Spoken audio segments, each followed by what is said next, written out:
4 years after President Cyril Ramaphosa launched Operation Vulindlela, the initiative is yet to yield the results of growing the economy and creating jobs.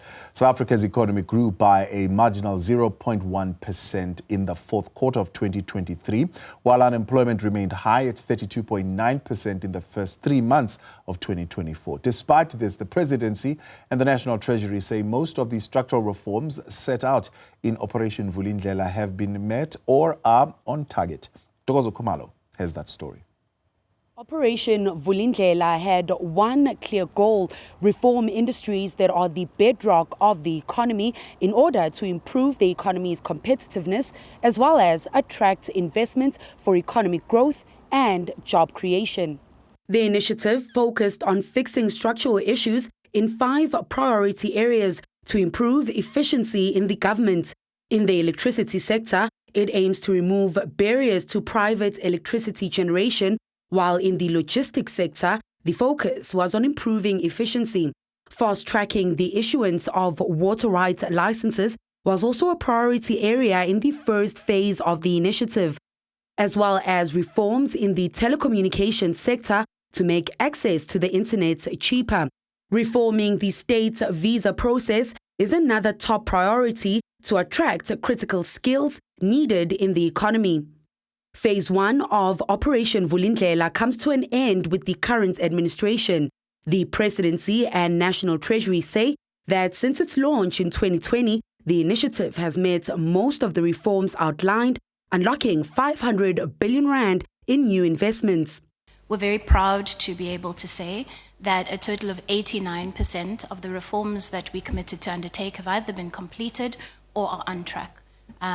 Of course, with long-term reforms of this nature and programs of this nature, you don't have a natural overlap between when the phase of a program comes to an end and when the reform might be completed, and that's why we still have some things that we are still pursuing and intend to take forward in the 7th administration. Government says although 2023 experienced the worst bout of load shedding, which choked economic growth and productivity in several industries, including manufacturing and retail, staying the course in implementing reforms in the energy sector is bearing fruit. We now know that there are over 130 projects in different stages of approval and totaling an estimated 22,000 megawatts, that's 22 gigawatts, and as Vuyo said, totaling over 390 billion rand. On the logistics front, business estimates that Transnet's inability to rail commodities and other goods to the country's ports has cost the country's economy 411 billion rand in 2022 and 350 billion rand in 2023.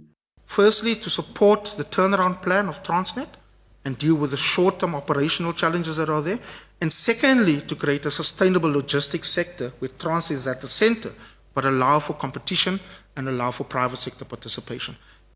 Director General in the Presidency, Phindile Baleni, says while a lot of work lies ahead, Operation Vulindlela has managed to reform some sectors of the economy. Baleni says 15 government departments worked together to ensure that Operation Vulindlela's goals are met. Our economic challenges are complex and deep-rooted. However, the progress that we have made in implementing the economic reforms through Operation Vulindlela give us confidence that they will be overcome. While the impact of these reforms may not be immediate, they will be significant. In the latest report, the Presidency and the National Treasury, however, highlights that 9% of the reforms face critical challenges and will likely not be met. These include addressing institutional efficiencies in municipal electricity distribution and reviewing and adjusting the fuel price formula. For Newzroom Afrika on Channel 405, I'm Ntokozo Khumalo in Pretoria.